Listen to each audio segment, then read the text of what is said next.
escritores em dizer que a carta de Paulo aos Romanos é uma das cartas mais requeridas por teólogos, por apresentar dentro dela um dos maiores assuntos da Bíblia Sagrada, no que tange a salvação. Então ela é muito difícil de ser estudada. Haja vista que para você entender a carta de Paulo aos Romanos, você tem que começar a ler pelo capítulo 16. Das 13 cartas que Paulo escreve, ele começa a falar o motivo dela a partir do fato. John Wesley vai dizer que esta carta é considerada como a enciclopédia do cristianismo. Dentro dela, você vai encontrar assuntos que tangem a salvação. Não muitos assuntos que tangem a igreja. Não muitos assuntos que tangem Cristo. Porém, os assuntos nela contidos são considerados assuntos doutrinários, assuntos teológicos. Só que acima de ser doutrinário, acima de ser teológico, ela é uma carta missionária. Então nós temos que entender e ler através de 3 visões: pela visão teológica, pela visão doutrinária e também pela visão missionária. O propósito dessa carta não é outro a não ser a obra missionária. Então você tem que entender, eu tenho que pegar toda a carta e juntar para chegar no capítulo de número 8. Quando Paulo escreve essa carta, ele está no final da sua 3ª viagem missionária na cidade de Éfeso. E aqui para nós, ele já tinha evangelizado e pregado o evangelho pela bacia do mar Mediterrâneo. Então nasce o desejo de Paulo em viajar para a Espanha, porque lá na Espanha o evangelho ainda não tinha sido pregado. Faltava falar da pessoa de Jesus.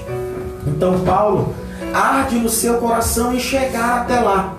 Só que para chegar na Espanha, ele tem que passar por Roma. Então Roma fica entre Jerusalém e a Espanha é a primeira parada. Os irmãos em Roma nunca tinham ouvido falar de Paulo, a não ser dos murmúrios do que Paulo tinha feito já aqui na Judéia, já aqui pela Galileia, pelas regiões do Império Romano, mas na cidade ele nunca tinha chegado lá. Paulo também, vale a pena lembrar, tinha 3 nacionalidades: nacionalidade grega, nacionalidade judia e também nacionalidade romana. Quando ele escreve essa carta, enviando para os crentes que estavam em Roma, para a igreja que já está instalada em Roma, ele vai dizer para os irmãos: eu preciso que vocês me apoiem, porque o meu desejo é ir para a Espanha, e eu quero que vocês primeiro me deem abrigo, me deem morada. Segundo, me ajude a pregar o evangelho. Terceiro, me envie como missionário para pregar aonde ninguém nunca pregou. Porque pregar aonde todo mundo prega é muito fácil. Eu quero pregar aonde ninguém nunca pregou, segundo o apóstolo Paulo. Só que para ele falar isso aos romanos, ele tem que dar a base. Porque os irmãos de Roma já sabem quem é Paulo. Os irmãos de Roma já ouviram falar de Paulo. Porém, Paulo tem que explicar para os irmãos em Roma a base da sua pregação. Por que ele quer ir para lá? Se eu fosse você, eu não deixava nada tirar sua atenção. Olhe para cá. Prometo que não vou demorar, daqui para meia-noite a gente termina. Paulo quer ir para a Espanha. Ele tem que passar por Roma. E ele vai começar a carta trazendo aos irmãos que estão em Roma o motivo da sua mensagem. Então ele começa no capítulo 1, falando do pecado dos gentios. Olhe para cá. Paulo é considerado como o apóstolo dos gentios. Ele vai começar uma carta denunciando. Então a carta de Paulo aos Romanos é uma carta de confrontação, uma carta de renúncia. Ele vai começar a confrontar e denunciar o pecado dos gentios. E há quem defenda a retirada do capítulo 1 de Romanos da Bíblia Sagrada, porque o capítulo 1, Paulo fala com muita agressividade. Paulo chega a ser sisudo, chega a ser ignorante, quando ele vai denunciar o pecado dos gentios. Vale a pena lembrar que a igreja na Judéia demora muito para reconhecer o ministério de Paulo, porque Paulo leva o seu ministério para evangelizar os gentios. E quando ele vem começando a falar de Romanos, falando mal do pecado daqueles a qual ele estava evangelizando, os judeus começam a se alegrar. Então ele agora vai para o capítulo 2. Capítulo 2, quando os judeus estão se alegrando, estão afeitos com o que Paulo escreve no capítulo 1, ele agora também vai escrever o 2, dizer que na verdade a relação do pecado dos gentios é um, porém os judeus também pecaram.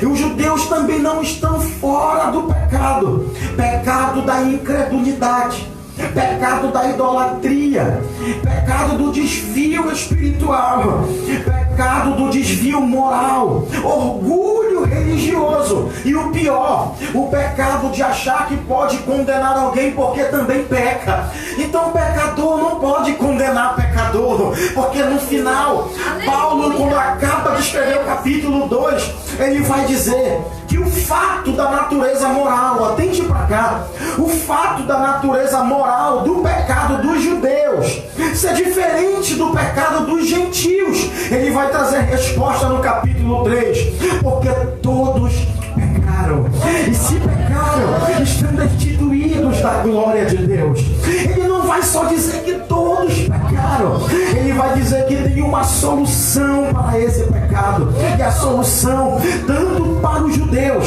quanto para os gentios, é a justificação pela fé que há em Cristo Jesus. Ele vai dizer tanto para judeu quanto para gentil que a solução do pecado é tão somente sermos justificados por Cristo.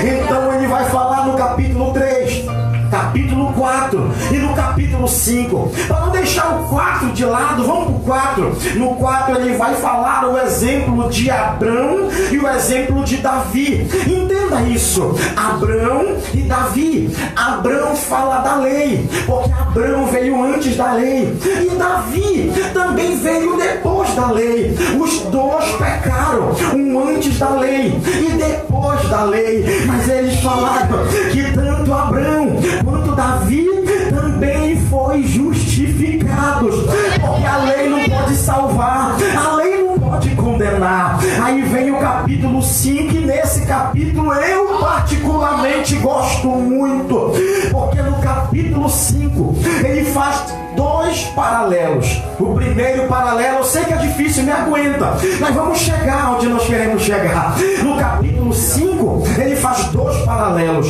O primeiro paralelo é concernente à lei e à graça. E na lei, olhe para cá, Paulo ele vai revelar que a lei exigia a capacidade do homem para obedecer, para ser justificado. Ou seja, para você ser salvo, tinha que exigir do homem toda a observância da lei, tinha que analisar todos os preceitos. Foram 10 mandamentos, dos 10 foram colocados 613, 365 preceitos positivos, 248 preceitos negativos. O rabino mais ortodoxo só conseguiu vigorar 212 preceitos positivos, ou seja, pela lei ninguém pode se salvar, pela lei todo mundo está perdido. Então Paulo vai dizer que a lei pegava o homem e tirava do homem essa capacidade de se justificar. E agora ele vai falar da graça. Já que a lei depende do homem, a graça não depende do homem para nada. A graça depende única e exclusivamente do caráter e da capacidade de Deus em superar o pecado da humanidade. Então atenta a isso.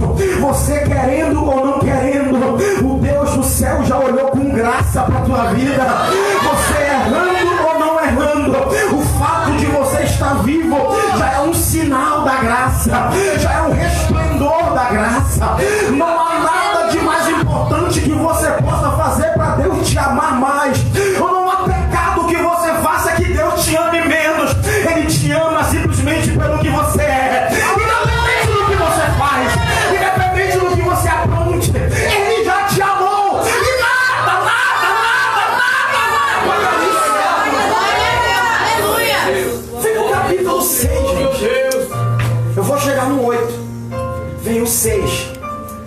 O 6 vai dizer algo muito interessante.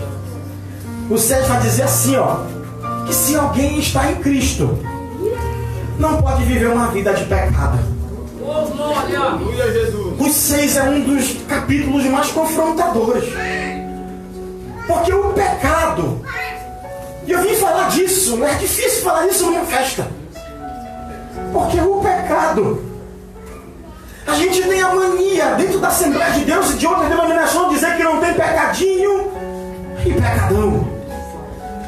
Mas a Bíblia vai dizer que existe pecados que são para a morte. Gálatas vai dizer que existe pecados que são classificados. Levítico vai dizer que nós temos aqui transgressões, abominações e iniquidades. Então dentro da Bíblia existe sim uma classificação de pecado. Só que no capítulo 6 ele vai dizer que quem é aquele que está em Cristo não pode viver uma vida de pecado.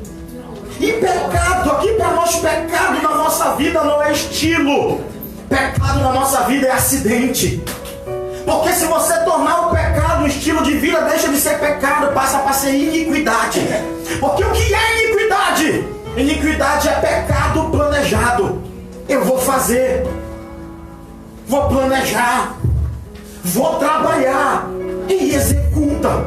E Cristo vai dizer assim, Mateus, que a causa do esfriamento do amor dentro da igreja nos últimos tempos é a multiplicação do pecado, não da iniquidade. Então o fato de nós estarmos com uma carência de amor no meio da igreja é porque tem gente que não só peca, planeja o pecado.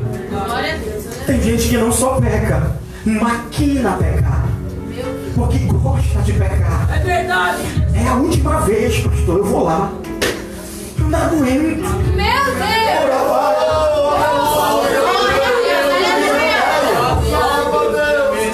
Só que aqui no capítulo 6 ele vai dizer assim, ó, que Paulo ele vai dizer que a lei não pode salvar ninguém. Entenda isso. E no capítulo 6 ele vai defender. Porque alguém fala assim, já que a lei não pode salvar ninguém, eu sou salvo pela graça, então eu posso viver da maneira que eu quiser viver, porque no final a graça vai me salvar. Alguém chegou para mim e falou assim, pastor, aquele versículo que aonde abundou o pecado, superabundou a graça, então quer dizer, quanto mais eu peco, mais graça eu tenho. Então eu quero pecar mais. Só que no capítulo 6 ele vai dizer que aquele que está em Cristo, se tu não der glória a Deus, o negócio Aleluia! Aquele que está em Cristo, aleluia, sente nojo do pecado,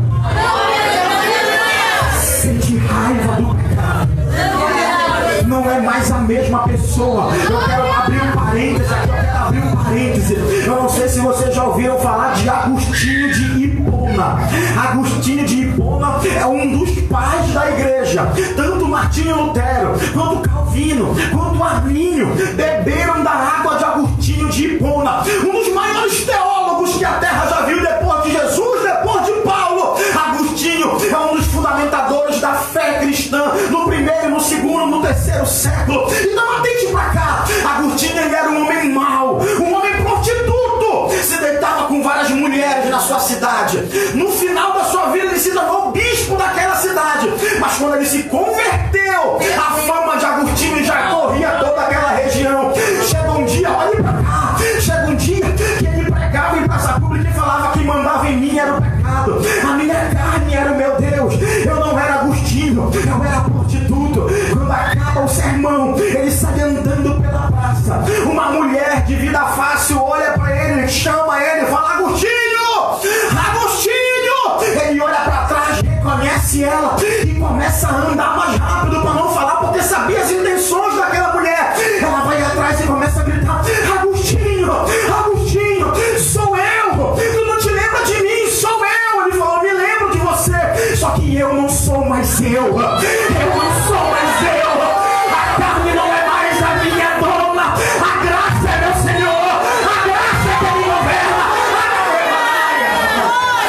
A minha intenção aqui nessa noite é que você saia daqui com nojo do pecado, com nojo de pornografia, com nojo, com nojo, com nojo.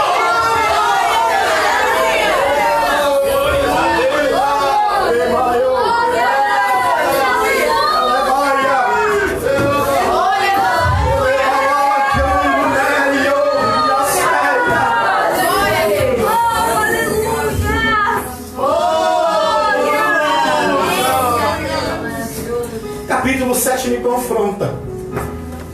Porque o capítulo 7 ele vai dizer que a lei ela foi dada para gerar consciência no homem. Então tudo que a gente faz, por mais que ninguém esteja vendo, vai para dentro da nossa consciência. Eita, eu sei. No final ele vai dizer assim, irmã, eu sei que a lei é boa, porque quem deu foi Deus, e tudo que Deus dá é bom, então a lei é boa. Eu sei o que eu tenho que fazer. Paulo diz isso.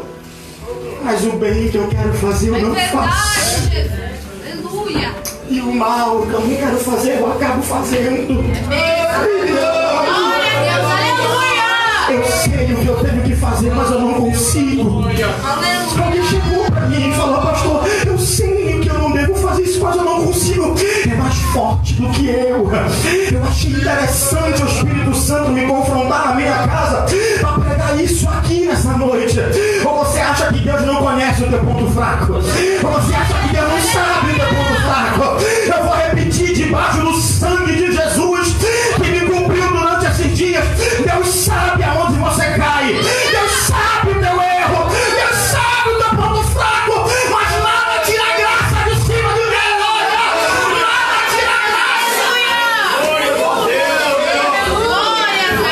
Aleluia. Eu estou sentindo uma presença. Aleluia. Ele vai.